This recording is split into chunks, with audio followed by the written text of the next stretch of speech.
ஆசையாக வந்திருக்கிறையா? சரி. ஏன்னா எப்பவுமே சர்ச்சுக்கு வரக்கூடிய எல்லாருமே வந்து ஆசையாவெல்லாம் என்ன பண்ண மாட்டாங்க, சர்ச்சுக்கு வரமாட்டாங்க. பிள்ளைங்களை கேட்டால் அப்பா அம்மா திட்ட போகிறாங்க அப்படின்றதுனால கொஞ்சம் பேர் என்ன பண்ணுவாங்க வருவாங்க. சிலர் வந்து சரி வாரம் போயிட்டோம், எதுக்கு இந்த வாரம் நிற்கணும், இந்த வாரமும் போயிடலாம் அப்படின்னு வருவாங்க.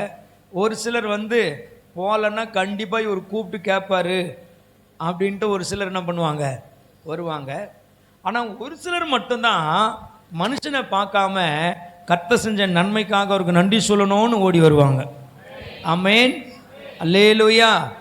ஒரு சிலர் வந்து இன்னைக்கு திருவிருந்த ஆராதனையாச்சே, என்னைக்காவது வெள்ளை துணியை கட்டின்னு போகலாம் அப்படின்னு நினச்சி ஒரு சிலர் ஆசையாக என்ன பண்ணுவாங்க, வெள்ளை துணியை கட்டிக்கிட்டு வருவாங்க, வெள்ளை சட்டையை போட்டு வருவாங்க. ஒரு சிலர் இன்னைக்கு திருவிருந்த ஆராதனைன்னே தெரியாமல் வந்து கலர் துணியை கட்டின்னு வந்து வெள்ளை துணிகளை பார்த்து நீ திருவிருந்தா அப்படின்னு நினச்சி ஒரு சிலர் என்ன பண்ணியிருப்பீங்க, வந்திருப்பீங்க. எந்த நினப்பில் வந்தாலும் கர்த்தர் உங்களை நேசிக்கிறார், தள்ளிவிட மாட்டார். அதே சமயம் கர்த்தருக்கு உண்மை உள்ளவங்களாகவும் நன்றி உள்ளவர்களாகவும் இருங்க, கர்த்தர் உங்களை நடத்துவாராக. அல்லேலூயா. கர்த்தருக்கு ஸ்தோத்திரம். ஒரு வசனத்தை எடுத்து வேதாகமத்திலிருந்து வாசிக்கலாம். இந்த மாதம் நமக்கு வாக்குதத்தம் அப்படின்னு சொல்லிட்டு ஒரு வாக்குதத்த வசனத்தை வந்து உங்களுக்கு நான் வாட்ஸ்அப்பில் நான் போட்டிருந்தேன்.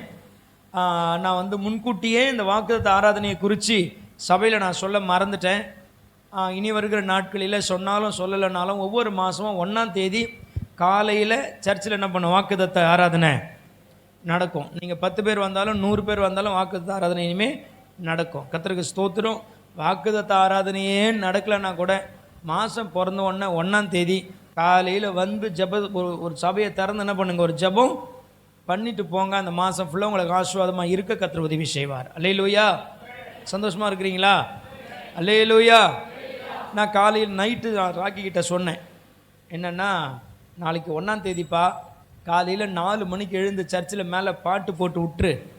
ஒரு வேளை கவனம் இல்லாதவங்க கூட அந்த பாட்டு சவுண்டை கேட்டு என்ன பண்ணுவாங்க, சபைக்கு வருவாங்க அப்படின்னு சொன்னேன். சரின்னு பாவம் குழந்த பையன் காலையில் 4 மணிக்கு எழுந்து கரெக்டாக பாட்டை போட்டப்பில் பாட்டை போட்டு பாட்டு சவுண்டு கேட்டு ஐயோயோ சர்ச்சில் ஜபம் நடக்குது போகுது அப்படின்னு ஏந்து ஓடி அந்த ஒரே ஆத்துமா அந்த கமலம்மா தான். மற்றவங்களுக்கெல்லாம் பாட்டு சவுண்டு கேட்டு இருக்கோம், கேட்காம வந்திருக்கோம். ராதிகம்மா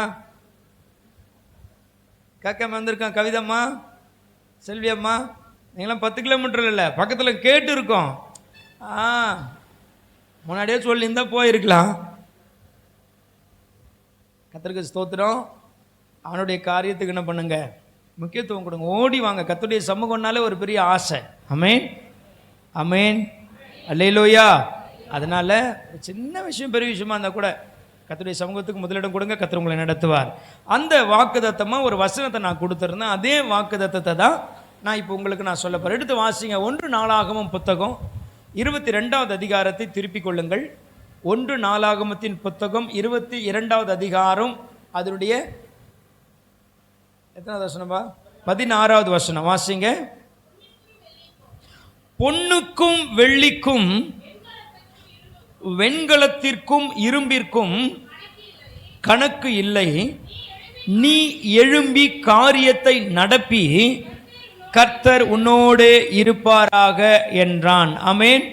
அப்படியே கண்களை மூடி உங்கள் இருதயத்தில் கையை வச்சுட்டு நான் சொல்கிற வார்த்தையை அப்படியே என் கூட திருப்பி சொல்லுங்க. நீ எழும்பி காரியத்தை நடப்பி கர்த்தர் உன்னோடு இருப்பாராக. மறுபடியும் சொல்லுங்க. நீ எழும்பி காரியத்தை நடப்பி கர்த்தர் உன்னோடு இருப்பாராக. திரும்ப சொல்லுங்க. நான் எழும்பி காரியத்தை நடப்பிப்பேன், கர்த்தர் என்னோடு இருப்பார்.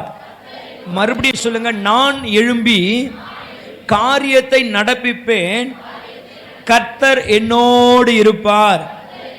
ஹல்லேலூயா. எல்லா கரங்களை உயர்த்தி சொல்லுங்களேன். ஹல்லேலூயா.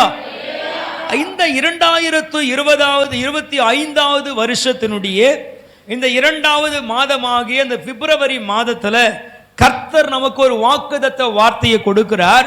அந்த வார்த்தையை இந்த மாதமே அவர் நிறைவேற்ற போகிறார்.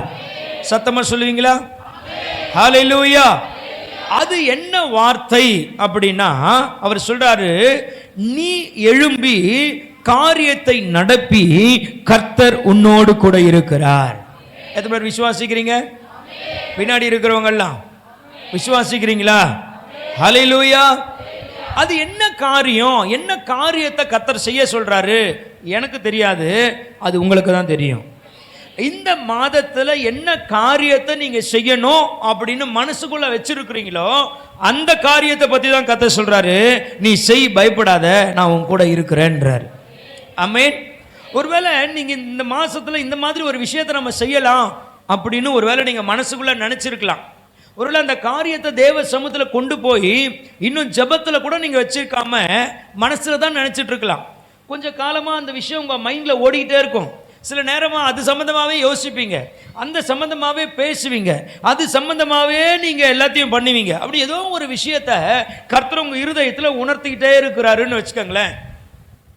அந்த உணர்த்தப்படுகிற அந்த விஷயம், உங்களால பேசப்படுகிற அந்த விஷயம், அல்லது நீங்க செய்யணும் அப்படின்னு நினைக்கிற அந்த விஷயத்தை குறித்து கர்த்தர் சொல்றாரு, நீ அந்த காரியத்தை செய், நான் உன் கூட இருக்கிறேன். கரங்களை தட்டி கர்த்தருடைய நாமத்தை மகிமைப்படுத்தலாம்.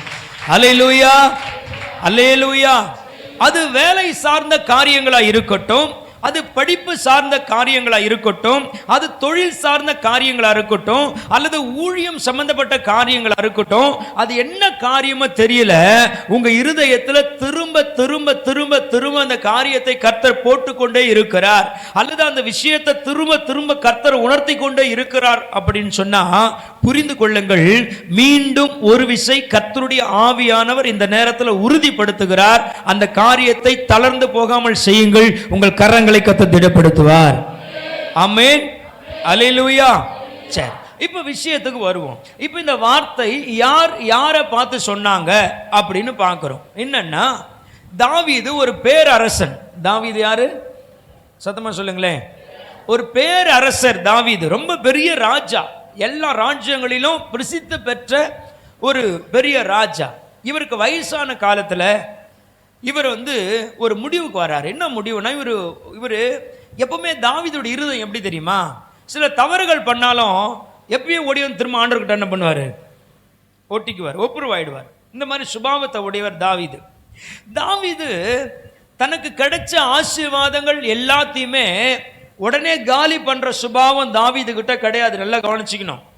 இன்னைக்கு ஆவிக்குரிய விசுவாசிகள், ஊழியக்காரங்க என்ன முதற்கொண்டு நான் சொல்றேன், நம்ம கையில கர்த்தர் ஒரு ஆசீர்வாதத்தை கொடுத்தாருன்னா அதை உடனே அதை நம்ம என்ன செய்யணும்னு சொல்லி நம்ம செலவு பண்ணி பணத்தையோ பொருளையோ காலி செய்து விடுகிறோம். ஆனா தாவீதினுடைய சுபாவம் அது கிடையாது. என்னன்னா, தாவீது கஷ்டப்பட்டாரு உண்மைதான், அவமானங்களை சந்திச்சாரு உண்மைதான், பிரச்சனைகள் அவர் வாழ்க்கையில் இருந்துச்சு உண்மைதான். அதே நேரத்தில் கர்த்தருடைய கரத்திலிருந்து தாவீது ஆசீர்வாதங்களும் என்ன பண்ணாரு? பெற்றுக்கொண்டார். நல்ல விஷயத்துக்கு நல்லா கவனிக்கணும், கவனிச்சதான் உங்களுக்கு புரியும். தாவீதுடைய வாழ்க்கையில கஷ்டம் இருந்துச்சா? கொஞ்சம் எனக்கு பதில் சொல்லுங்களேன். கஷ்டம் இருந்துச்சா? வியாதி இருந்துச்சா? வியாதி இருந்துச்சு. அவமானம் இருந்துச்சா? இருந்ததா இல்லையா? இருந்தது. அவர் ரொம்ப சுகபோகமாகவே இருந்தாரா? அவருடைய வாழ்க்கையில் எவ்வளவோ நெருக்கங்கள் வந்தது. அதே சமயம் கடைசி வரைக்கும் கஷ்டத்திலையும் கண்ணீரிலையும் வியாதியிலும் அவமானத்திலையுமே ஆண்டவர் விட்டுட்டாரா? அப்படியும் இல்லை. கஷ்டங்களும் வியாதியும் பிரச்சனை இருந்தா கூட அதுக்கு மத்தியிலும் கூட கர்த்தர் தாவீதினுடைய தலையை கர்த்தர் உயர்த்தினார். ஆமென். அதுக்கு மத்தியிலும் கூட தாவீதுவையும் தாவீதுக்கு உண்டான சகலவற்றையும் கர்த்தர் ஆசீர்வதிச்சார். பிரச்சனைகள் இருக்குது, அதுக்கு மத்தியிலும் கர்த்தருடைய ஆசீர்வாதங்கள் தாவீதுடைய தலையின் மேல இருந்துச்சு. தாவீதின் மேல கர்த்தருடைய அபிஷேகம் இருந்துச்சு, கர்த்தருடைய ஆளுமை இருந்துச்சு. தாவீதை கர்த்தர் பயன்படுத்தினார். இன்றைக்கு கூட கர்த்தருடைய சமூகத்தில் நம்ம நிறைய பேர் வந்திருக்கிறோம் இல்லையா? நமக்கு பலவீனங்கள் வர்றது இயல்புதான், பிரச்சனைகள் வர்றது இயல்புதான். சில நேரங்களில் அவமானங்களை நம்ம சந்திப்போம், அதுக்கு நம்ம சில நேரங்களில் காரணங்களாக இருப்போம், சில நேரங்களில் நம்மோடு கூட இருக்கிறவங்க காரணமாக இருப்பாங்க. ஏதோ நம்ம வாழ்க்கையில் எது வேணாலும் நடக்கலாம். ஆனால் பிரச்சனைகள் இருக்கிறதுனாலையோ வியாதி இருக்கிறதுனாலையோ இல்லை நமக்கு எதிர்மாறான காரியங்கள் நடக்கிறதுனாலையோ கர்த்தர் நம்ம கூட இல்லைன்னு அர்த்தம் இல்ல. அவைகளுக்கு மத்தியிலையும் கர்த்தர் நம்ம கூட இருந்து நம்மை ஆசீர்வதிக்கிறவராய் இருக்கிறார். அல்லேலூயா. இப்படி தாவீதை கர்த்தர் ஆசீர்வதிச்சார். ஆண்டுடைய ஆசீர்வாதம் வரும்பொழுது என்ன பண்ணாராம் தெரியுமா தாவீது? அதிலிருந்து அவரால் முடிஞ்ச வரைக்கும் கொஞ்சம் கொஞ்சமா சேமிச்சு வச்சாராம். என்ன பண்ணாருங்க? சேமிச்சு வச்சார். கர்த்தருடைய பிள்ளைகளுக்கு சேமிக்கிற பழக்கம் இருக்கணும். நிறைய பேர் பிரசங்கம் பண்ணுவாங்க, நம்ம பரலோகத்துக்கு எதையும் கொண்டு போக போறது இல்லை, அதனால எதையுமே நம்ம சேர்த்து வைக்கணும் அவசியம் இல்லை, பூமியில எதையும் சேர்த்து வைக்காதீங்க அப்படின்னு சொல்லி நிறைய பேர் பிரசங்கம் பண்ணுவாங்க. நல்லா கவனிச்சுக்கணும். பிரசங்கம் பண்ணுவாங்க. பூமியில சேர்த்து வைக்க கூடாதுன்றது நம்ம அளவுக்கு மீறி சேர்த்து வைக்கிறாங்க பாருங்க, அவங்களுக்கு வேணும்னா அந்த விஷயம் பொருந்தும். நாளைக்கு நமக்கு ஒரு அவசரம்னு வரும் பொழுது மற்றவர்களிடத்துல கையேந்தாத அளவுக்கு நம்முடைய சேமிப்பிலிருந்து எடுத்து செலவு பண்ணிக்கிற அளவுக்கு நம்ம சேர்த்து வச்சா அது ஒன்றும் பெரிய பாவமா தெரியாது. அது ஒன்றும் கர்த்தரால் பாவமா பார்க்கப்படாது. கர்த்தருக்கு ஸ்தோத்திரம். சேமிப்பு என்னன்னா, இப்ப தாவீது எல்லாம் கொஞ்சம் கொஞ்சமா சேர்த்து வைக்கிறாராம். இந்த வசனத்தை வாசிங்க, 16வது வசனத்தை மீண்டுமா. பொன்னுக்கும் வெள்ளிக்கும் வெண்கலத்துக்கும் இரும்புக்கும் கணக்கில்லை, நீ எழும்பி காரியத்தை நடப்பி. நல்லா கவனிக்கணும். தாவீது தன் பிள்ளை கிட்ட சொல்றாரு. என்ன சொல்றாருன்னா, இந்த சாலமோன் நம்ம கிட்ட பொண்ணுன்னா என்னது? கோல்டு. நம்ம கிட்ட தங்கத்துக்கு பஞ்சம் இல்லை, குறை இல்லை, வெள்ளிக்கும் குறை இல்லை, வெண்கலத்துக்கும் இரும்புக்கும் எல்லாமே நம்ம கிட்ட இருக்குது. இதை என்ன பண்ணாராம் தாவீது? இவருக்கு கிடைக்கும் பொழுது, இவர் ஆசீர்வாதமா இருக்கும் பொழுது இதை கொஞ்சம் கொஞ்சமா சேர்த்து வைக்கிறார். கர்த்தருக்கு ஸ்தோத்திரம். அப்ப பிள்ளை வயசான காலத்துல பிள்ளைய பார்த்து சொல்றாரு, அப்பா என்னால் முடிஞ்ச வரைக்கும் நான் இதெல்லாம் கொஞ்சம் கொஞ்சமா நான் சேமிச்சு வச்சிருக்கிறேன், இது எல்லாம் எடுத்து நீ என்ன பண்ணணும்னா என் தெய்வத்துக்கு என்று ஒரு ஆலயத்தை கட்டணும். ஆமென். பாருங்க, அவருடைய சேமிப்பு எதை சார்ந்து இருக்குதுன்னா கர்த்தரை சார்ந்து இருக்குது. அவருடைய சேமிப்பு உலக பிரமாணம் நான் பெரிய ஆளுன்னு காட்டிக்கிறதுக்காக இல்ல, நம்ம கர்த்தருக்காக நிற்கும் பொழுது கர்த்தர் நம்ம சார்பில் நமக்காக நிற்பாரு. அல்லேலூயா. தாவீது கர்த்தருடைய ஆலயத்தை கட்டுறதுக்காக அவர் சேமிக்க சேமிக்க சேமிக்க அவரையும் அவருடைய குடும்பத்தையும் கர்த்தர் ஆசீர்வதிச்சுக்கிட்டே வந்தாராம். ஆமென். சாமுவேல் புத்தகத்துல வாசிக்கிறோம், சவுலுடைய குடும்பம் நாளுக்கு நாள் என்னாச்சாம்? புரியல.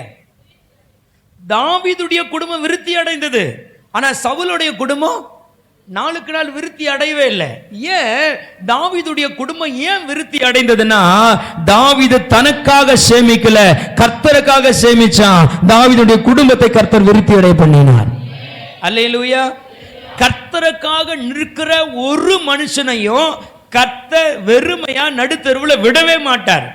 கர்த்தருடைய வார்த்தை சொல்லுது, நான் இளையவனா இருந்த முதிர் வயது உள்ளவனா மாறினேன், ஆனா நீதிமானுடைய சந்ததி அப்பத்துக்காக இறந்து திரிந்ததை என்னுடைய கண்கள் பார்த்ததில்லைன்னு சொல்றார்.